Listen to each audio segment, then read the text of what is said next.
Let's do a little review, then we move forward. So Jesus is in Jerusalem at the temple. That's what's happening. And it's like his last journey to Jerusalem because, in a minute here he's going to die, all right? Nathan, just so you can get caught up, we've been studying Matthew for 2 years. 2 years now, okay? So that's where we are. So I'm giving you context so that everybody can be, although you probably know all this stuff, so it's all good. So we're studying Matthew. Jesus is in Jerusalem at the temple. He flipped the tables, and then the people of power, the high priests, people at the top of the food chain came out. Started, hey, what authority, what are you doing, what's going on, and everything else. And then Jesus just starts telling stories. Do you guys remember that? So 2 weeks ago, Jesus told not 2 weeks ago, as we were reading this, Jesus told the first story, which was the parable of 2 sons. You guys remember that one? Right? One son said, yes, Dad, I will go work in your vineyard. And then he does nothing. And we know that for those who are parents at home know exactly that feeling, right? Take the clothes out of the bathroom. Yes, Father. Still there, half an hour later. So anyway, and then the second son says, no, I'm not going to do what your desire, Dad. But then he goes out and does it. And the whole point of the story is, that the religion of God, the religion of Jesus, is less about, words and signs on the street and strong convictions. And it's much more about just, living life in a just and kind and merciful way as God would want us to do. That's the whole point of the law. That whole deal of law, 10 Commandments, Mount. It's all for you to live like a good person, like a good neighbor, taking care of others around you. That's why Paul goes after and just says, hey, you want to know the summary of this whole thing is love your neighbor as yourself. That is what it's all about. So good, do that. So the first son says, yes, I will do, and then he does nothing. His words were right. Yes, Father, you are so good, and I will live. But he does nothing. So words in this whole mixture here have a place, but they're not the most important thing. And we talked about how in Christian thinking and imagination these days, our religion is a lot about words and words that we believe and words that we share with other people. And what we've been learning together is that the emphasis, although, like I said, words are good, the emphasis needs to be in life and how well those words find a place in our heart. I wrote the newsletter yesterday based on the article on the paper this week about that silent obedience. I thought that was a beautiful way to put it. How faith, sometimes it doesn't come with words and great sermons. So that's why I'm always, at the edge of sinning here all the time. In the end, it's about life. It's about living according to that word, allowing the word to be made flesh inside of all of us. So that point of the first story, and Jesus telling this again at the center of religious power to people who had great words, who had the Torah memorized, had the law, knew everything, Jason, but that were abusing others and making it hard for people to find God by their desire to control what happened in the temple, making more rules and making it less easy for people just to experience God and life and goodness and forgiveness. Then, the week after that, we talked about the parable of the tenants in a vineyard. You guys remember that one? That one was a good one. That was last week. In fact, I have to still tape the one because we had technical problems. It's coming. I'm going to have to redo the whole thing. I thought about doing both of them twice again, but I wanted to be merciful upon you. So I have to do that later. Last week, we talked about the parable of the tenants. You guys remember that one? Yes or no? Right? The owner of the vineyard, another vineyard, right? Because Jesus was always out there in the country, so he knew this, and the people knew this. The owner of a vineyard planted a vineyard, built the tower, did a bunch of things so that the land could produce fruit, right? And then he leased it just to a group of people, and then he left. And then he sent servants to gather the fruit at the appropriate season, and we know the story. They killed the servants.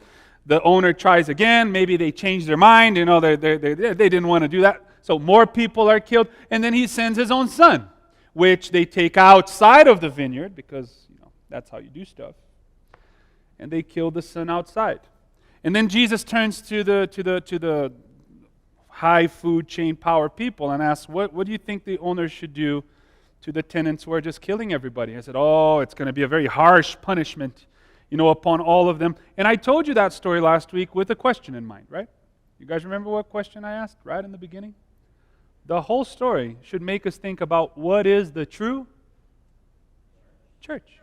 This whole talk, what is the true church? And then we go into the words, into the ideas, into the doctrines, into all these things. And like I said, they're all good and fine, but in the kingdom of heaven, words are less important than life. And in the kingdom of God, Jesus tells it like it is. He says, the kingdom will be taken from you and given to a people that produce its fruit. Why? Because that danger, that risk was upon the Israelites, and it's upon us today, of thinking that we are true church without developing fruit, allowing God to do a work in us that develops fruit of the kingdom itself. So if anybody asks you, what is the true church? And before you go ahead and say, my church, just think about all of these things. The true church is with the people who produce the fruit of the kingdom. That's it. Well, what do you mean? What about our beliefs? No, our beliefs are beautiful and great, and they lead to life, hopefully. But at the end of the day, the kingdom is with those who produce its fruit. And may we be those people. Amen? All right, are we caught up now? Guess what Jesus is going to do today? Tell a third story. So he's on a roll, right? With story. So can we do another story today? And this week I read the story and I was like, this is such a meaningful, beautiful story that I'm not going to write anything down. I'm just going to read it to you guys and then we'll figure it out together. How does that sound? Scary? Okay?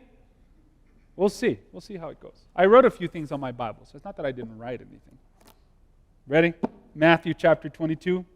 Jesus still talking to the high, powerful people, Leslie, in the top of the religious food chain who are giving people a hard time.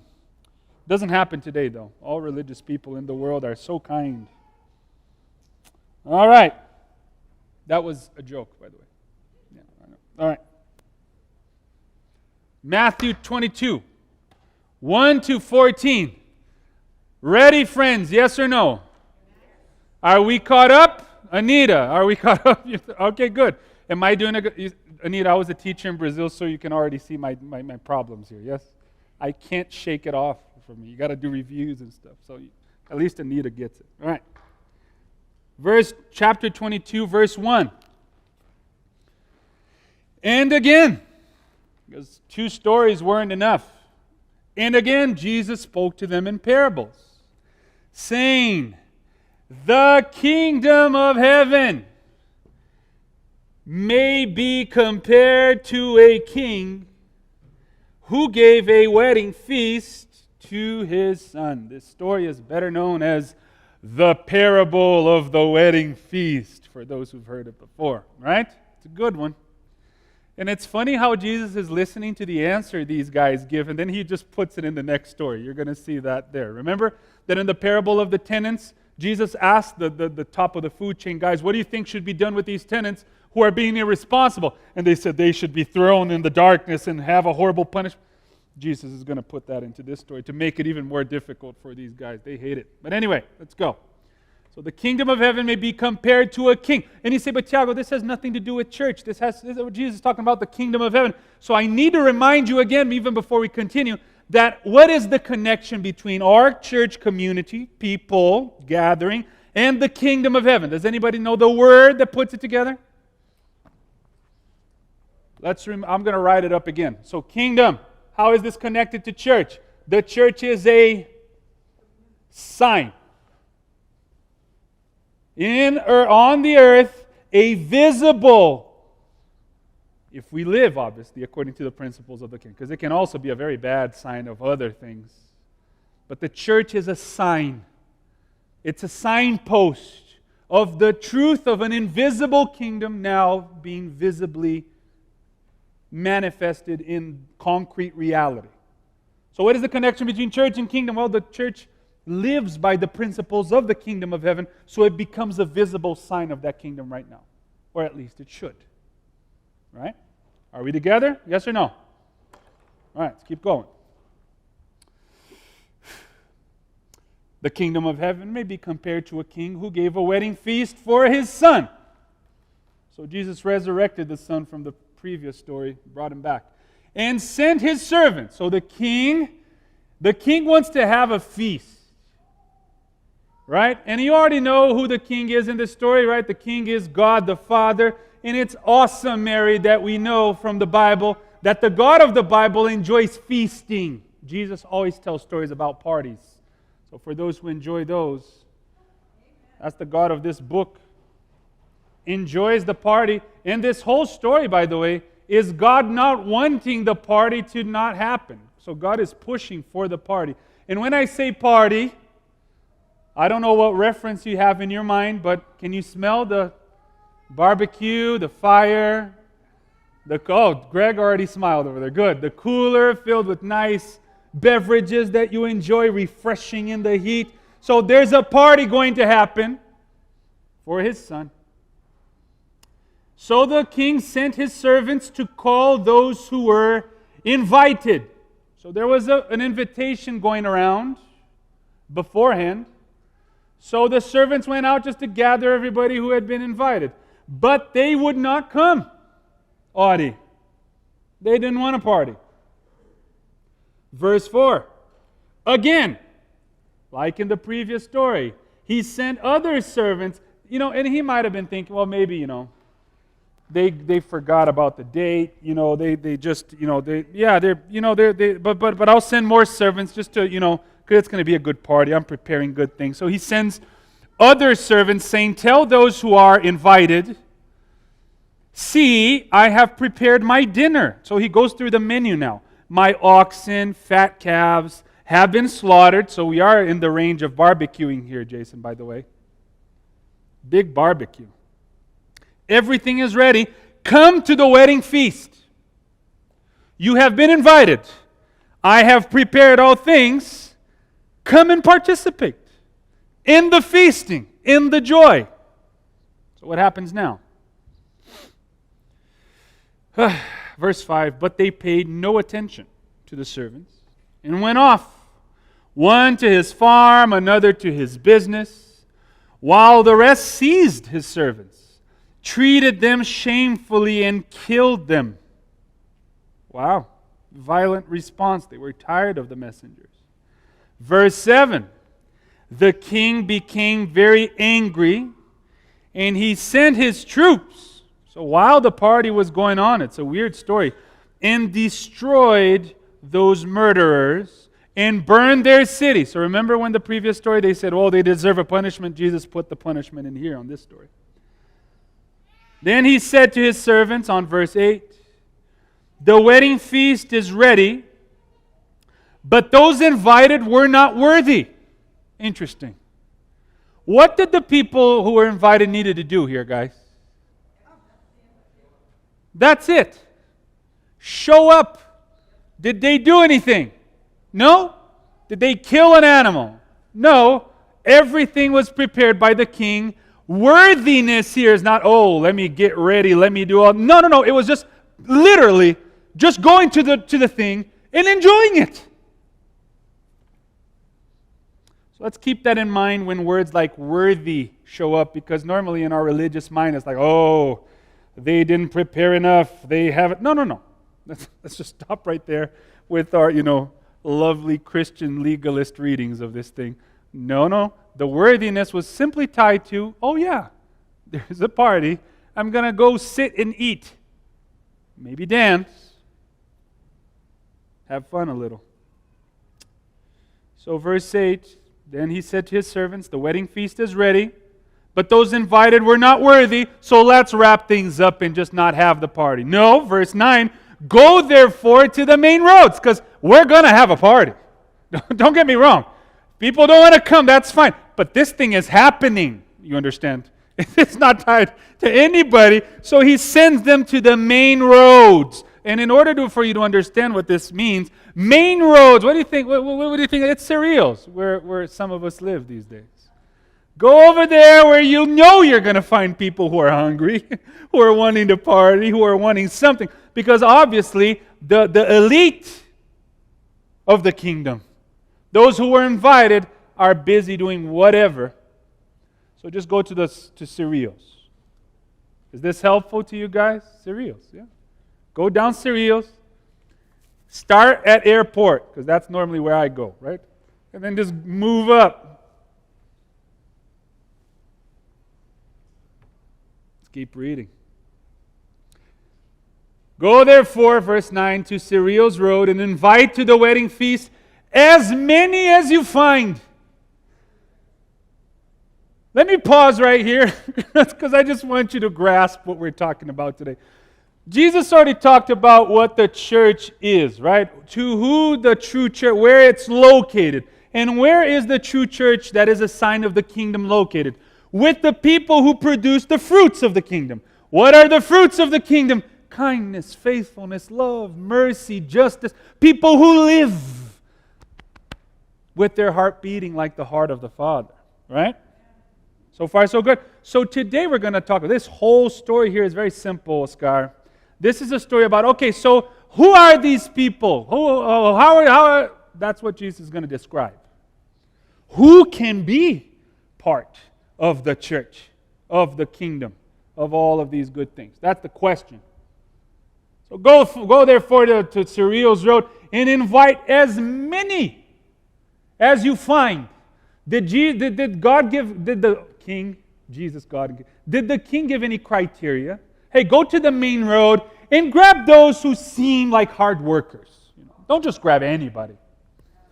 Grab those who might get, that they did, because our mind, remember, you guys, we know this, right? We grow up, I know if you did, I did for sure, learning that to have dessert, you had to eat the broccoli.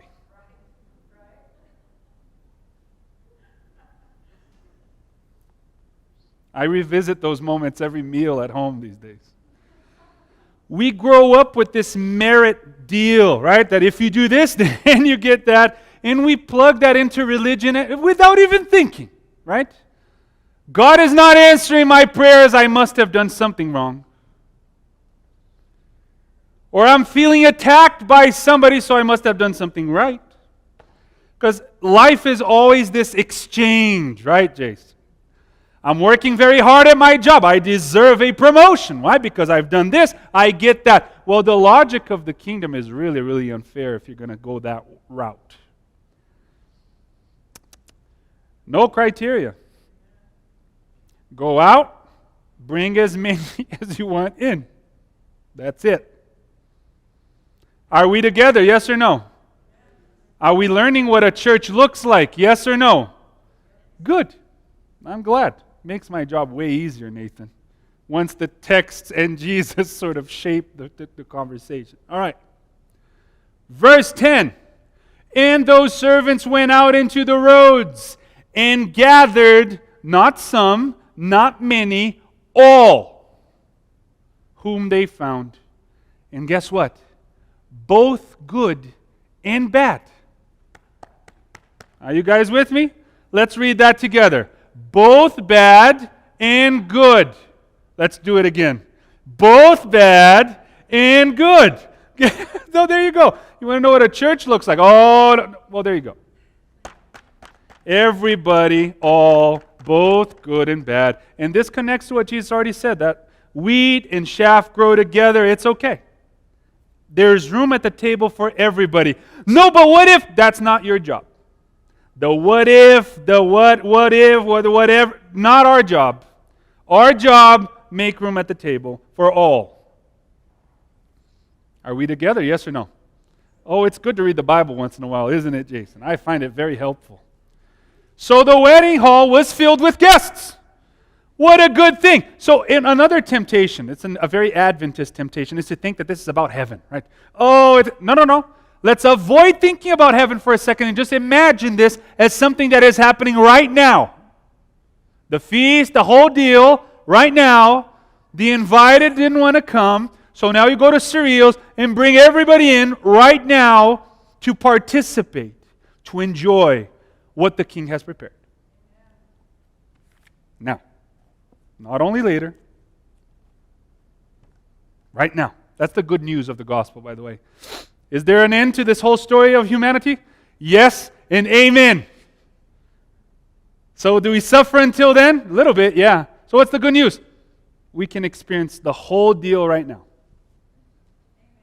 That's it. All right. Verse 11. But when the king came in to look at the guests, and this is the odd part of the story, where we feel uneasy. The king started going around to look at the guests. He saw there a man who had no wedding garment. Uh-oh. But wait. Let me get you guys through my whole thinking process when I'm reading. They picked up.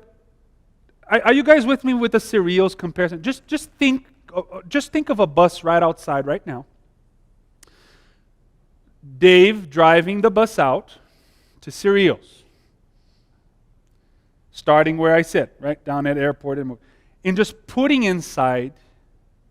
What was the criteria by the king?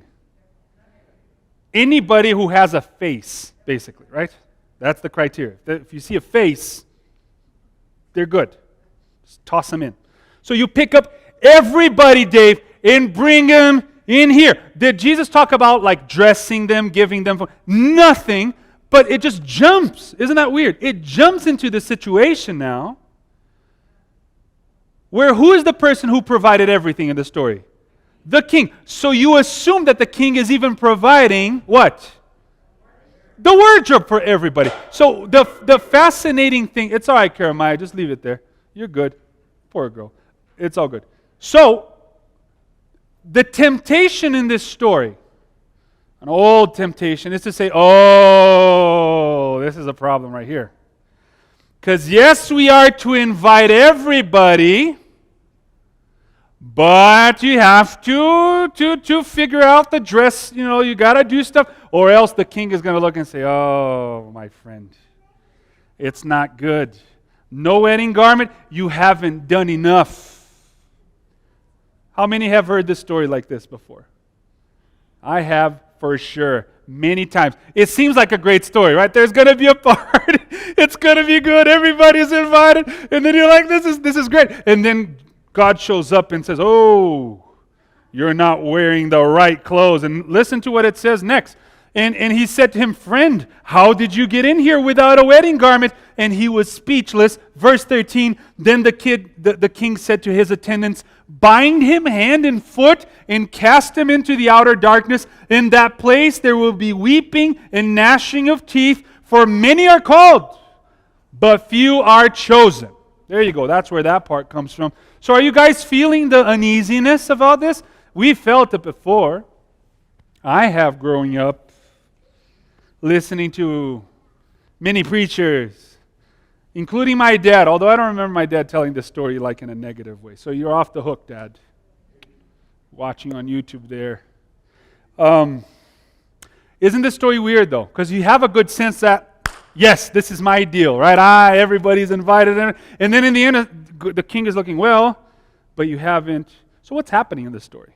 Yeah, I mean, this is the hard part. Because in the background, I want you to think of, what does this community of the kingdom look like? What was the plan of God for the world? What is the gospel after all? How does it play out in our life? So let's try to revisit point by point the basic points of this story. How many times does the king send servants out? 3 times. Good. First time, they go out to who? The invited guests, right? Invited. And basically they ignore all of these guys that come on. Second time, they go to who? Same people. The invited again. And stuff gets violent, right? The invited again.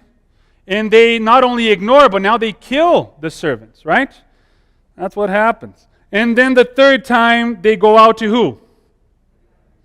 To all. Now, obviously, Jesus knows what he's doing. And we know what Jesus is doing with this story, right? This is, again, another illustration of what we've seen in the previous parables.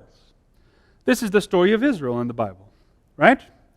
How does it work? Well, God had a covenant. Haven't we been studying it for 13 weeks now? A relationship that he built with Abraham, Isaac, Jacob, turned into the family of Israel. These were the primary guests that were called by God to participate in who was doing? In what God was doing in the world. was not about Israel. It was about Israel participating in God, with God, and becoming a blessing to the world. So that the blessing of Abraham, I will bless you and you all nations. All nations will be blessed through you. So the whole thing wasn't about Israel. It was about Israel participating in what God was doing so that everybody in the world could join into that feast. That was the plan. And we know that when servants come up in these stories, these remind us of the prophets that God constantly sent to the elite, to those who had the law, to those who kept the law, who did all the things that were required. And by the way, we say, well, they were legalists. They weren't legalists, my friends. Might have been, but law-keeping is not legalism. We already discussed this before. God spoke from a mountain, and He said, I want you to live kindly and in goodness and mercy and justice, and these are my words for you in order for that to happen. So law is grace. It's not like, this part here of the story, they needed to do things, and then here is grace. No, it's all grace. Everybody is invited to participate in what God is doing. Why was Israel special? Because from them, it was Abraham. The whole story was attached to them, the blessing to the world. But we know the story of the Old Testament, and we should not be judgmental on the Jews because remember, all of the lessons in these stories are right in front of us constantly. How the kingdom can be taken away from us and given to people who actually live like that, in goodness and in kindness and in mercy toward others. So this story is always close to us. It's never far away. So what happens in the story of the Old Testament, of Israel? God sends prophets to invite, saying, come back, return. Let's be together so that we can feast and invite others. What did they do? No, we're good. We're going to do some other things. We're worried about business. We're worried about other religions, idolatry, and everything else. So what did God do after He sent the first prophets? He said, okay, I give up. I'm just going to wrap things up and not have the party. No. The God of the Bible is the God of the party. It's a great image. Party will happen to the God of the Bible. So He sends more prophets. Because God, the story of the Bible, I've told you before, if you're going to sum up the whole thing, whole story, the whole book, whole story is about God going after humanity. That's it. God running after all of us constantly. That's what the story is about. So He sends more prophets. What did these prophets do, Justin? They carried, we spoke about this in Bible study Tuesday night, right? They carried in their bodies, not in their mind, in their bodies, a pain. Constant pain. Pain for what? Pain for communion. Because Israel didn't care about God, didn't care about mercy, kindness, and justice. So the prophets were these servants that were in between God and people saying, come to the party, my friend. This is not a horrible thing, it's a party. God is doing something and He wants you to participate. So they killed the prophets. So what does God do? Does God change His mind? No, party's still going to happen. That blessing to Abraham will reach all people. So what happens now? And then Matthew gives us a little window into what Jesus was about to do. We already know He was visiting foreigners, and from the genealogy, for those who are with us in Matthew chapter 1, from the beginning all the way till now, chapter 22, you guys remember that the whole thing was to bring everybody now to the party. That's the whole story. So now that's about to happen in Jesus. To the point, right, that Matthew gets very emphatic, saying, you know what? Let's just bring in everybody.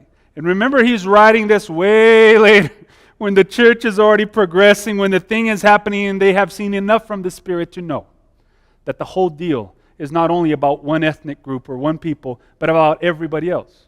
So this story is not about, forget Jewish people, now it's the church. No, it's everybody participating through grace on what God is doing in the world.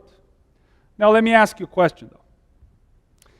If this story applies to us in any way, Are we sitting down here participating as a community in what God is doing in the world based on the first call? Yes or no? Were we there when Israel received the first call back in the day? Yes or no? No, that wasn't us. We weren't at Sinai, were we? No. Second call. Are you here because of the second call when God sends more prophets and they're killed? Were you there in those days? Yes or no? No. So why are you here? Isn't that an important reminder for us constantly? We are part of go to Cyril's road and bring anything in with a face. That's the gospel for you right there. What was the criteria? You have to keep the... Nope. Everybody, have a seat. And then watch what the Spirit can do in all of us as we participate in what God is doing in the world. Here in a community and outside. When we go to the little corners of our life and continue bearing for others the fruit of what the Spirit is doing in our midst. If you're sitting down right now, it means that you responded to that third invitation, which wasn't even an invitation. It was just like dragging you into the bus and bringing you out, really. I don't know how you feel about this, but to me it's reassuring. And anybody who would be mad at this would be those who think they have some sort of upper hand in the whole situation. Or they have done, wait a minute, you didn't just go to Cyril's and bring anybody in and allow them to participate in what God is doing. What about me? And you remember the son in the story of the the prodigal son, who said, I have worked for you. Anybody who's mad, or the parable of the workers, how come are you paying them the same amount? Anybody who is mad at this are those who think that by doing stuff they're in a better standing than everybody else, when the whole story was about the everybody else and not just us. So that's the gospel story. God sends His servants, His disciples, His apostles. He sends the community now to do what? To invite. To invite to do what? Big word. We're studying it every Tuesday night in our Romans Bible study. Big word. Invite to do what? Participate. But what do? You do nothing, you eat. Dance a little bit when the music plays. And invite everybody else to look at the world through a different vision. I had this chat with Benjamin. I think I shared it on Tuesday night Bible study. After I stopped recording, I'll share it with you right now. We're driving around doing the food distribution the other day, and Benjamin's like, so what is your job? He asked me. What do you do? Because you're here, and then you go over there, and you talk and stuff. I said, well, and I was driving, so I said, for a second, let me try to explain to the kid what my job is. Very simply, I said, Benjamin, my job is to work in people's imaginations. That's it. That's what this whole thing is about. So what do you mean? I said, well, just look at that homeless guy right there. What do you see? And he said, that's a homeless guy. I said, correct. So my job is to teach people to look at Jesus and what He teaches, and then look at that same person and realize that it's not a homeless person, it's Jesus Himself. That's it. My job is to invite everybody to participate in what God is doing in the world and to see it for what it truly is. The terrain, a field where God is working and reconciling all things back to Him through Jesus right now, and not just, whenever. Right now. To participate right now. So what is the criteria? Bring them in. Whatever has a face can come in. That's good. So what do? You participate in what God is doing in the world. So what do I need to have? The only thing, what do you think the people on the main roads on Cyril's had to get into the bus? What's the one thing that we do? So think of you, let's say that you're sitting on Cyril's in Siler with a sign already you gave up because it's too hot. And you say, hey, come to the bus, I'll take you to a party to have some food. What does that individual need to get in the bus? One thing. I heard it. Willingness. That's it. Disposition.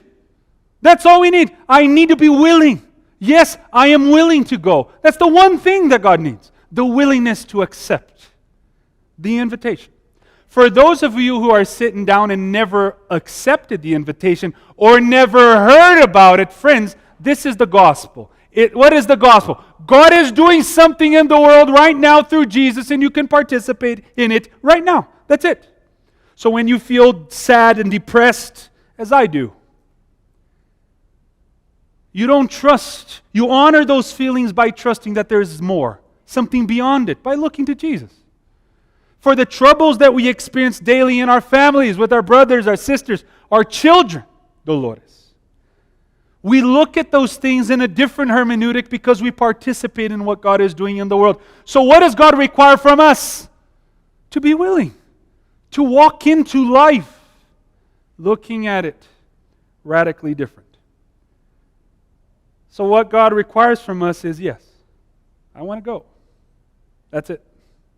I want to be part of what you are doing in the world. I want to participate in what you're doing in the world, and that's it.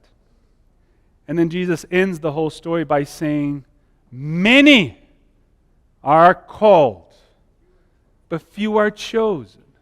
You see, why is that so? Is because still we have this feeling that we need to do things. That whole thing, guys. Who do you think the guy that was speechless at the party, who do you think that is? Because I grew up listening to it like this, Dolores. Oh, this is a guy who was invited by grace, but then it seems like God is bipolar, right? It's like, oh, this was all too good because now you should have prepared. It's like, no. That makes no sense whatsoever. This whole thing is about grace and participating. So why was that man silent? Because he was not wearing wedding clothes. Because although he wanted to be part of the party,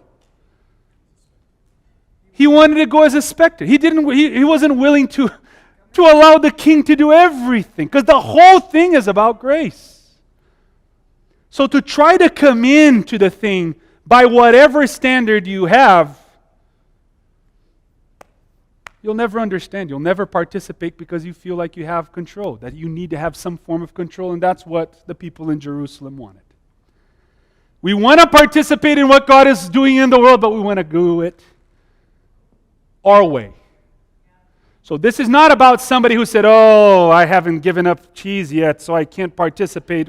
No, this is not about some legalist way to go into the party. It's all about grace, participating in what God is doing. And the hard thing here is not to give up chocolate, although it is for me. The hard thing is to allow God to do the work and you let go of the control of your religion.